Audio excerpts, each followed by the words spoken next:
আসসালামু আলাইকুম প্রিয় খামারি ভাই বোনেরা, আশা করি আপনারা সকলে ভালো আছেন। আল্লাহ তাআলার অশেষ রহমতে আমিও ভালো আছি। আবার চলে আসলাম নতুন একটি ভিডিও নিয়ে আপনাদের মাঝে।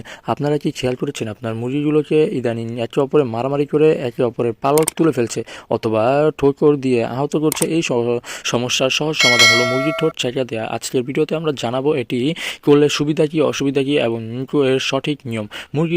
মুরগি যখন বড় হয় তখন তাদের একে অপরকে ঠোকরানোর প্রবণতা একটু বিশেষ করে দেখা দেয়।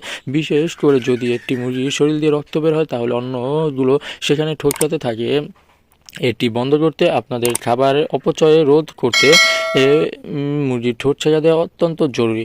আর আপনাদের মুরগির ঠোঁট ছেঁকা দিলে সুবিধাগুলো হলো মুরগির ঠোঁটকানো বন্ধ হবে, এতে মুরগির দেখতে সুন্দর থাকবে, মুরগিগুলোর পশম সব ঠিকঠাক থাকবে, আর খাবারের অপচয় রোধ হবে। কারণ মুরগি এর ঠোকর খাবার খেলে এবং এটি আবার ছিটিয়ে ফালিয়ে দেয়। এর জন্য মুরগির ঠোঁট যদি ভোতা থাকে তাহলে মুরগি খাবার ছড়িয়ে ছিটিয়ে নষ্ট করতে পারে না। সুস্থ পালক এটি মুরগির গায়ের পালক ছিঁড়তে পারে না।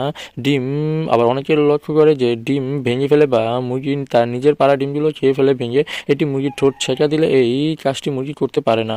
ছোট খামারিরা ঠোঁট কাটার মেশিন না কিনতে পারলেও আপনাদের জন্য আছে তাতাল। এই তাতালের মাধ্যমে আপনারা মুরগির ঠোঁট সহজেই ছেঁকা দিয়ে দিতে পারবেন, কিন্তু বেশি করে ঠোঁট ছেঁকা দেওয়া যাবে না, তাহলে মুরগির ঠোঁট দিয়ে রক্তপাত হতে পারে বা মুরগি মারাও যেতে পারে।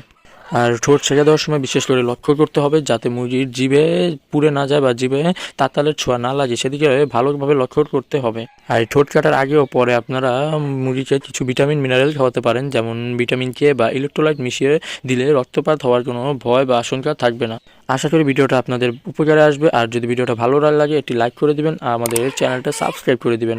আর আপনারা যদি সাবস্ক্রাইব না করেন তাহলে আমার চ্যানেলটা বড় হবে কীভাবে, আর নিত্য নতুন ভিডিও আপনাদের কাছে কীভাবে পৌঁছাবে, তাই আপনারা চ্যানেলটা সাবস্ক্রাইব করে দিবেন।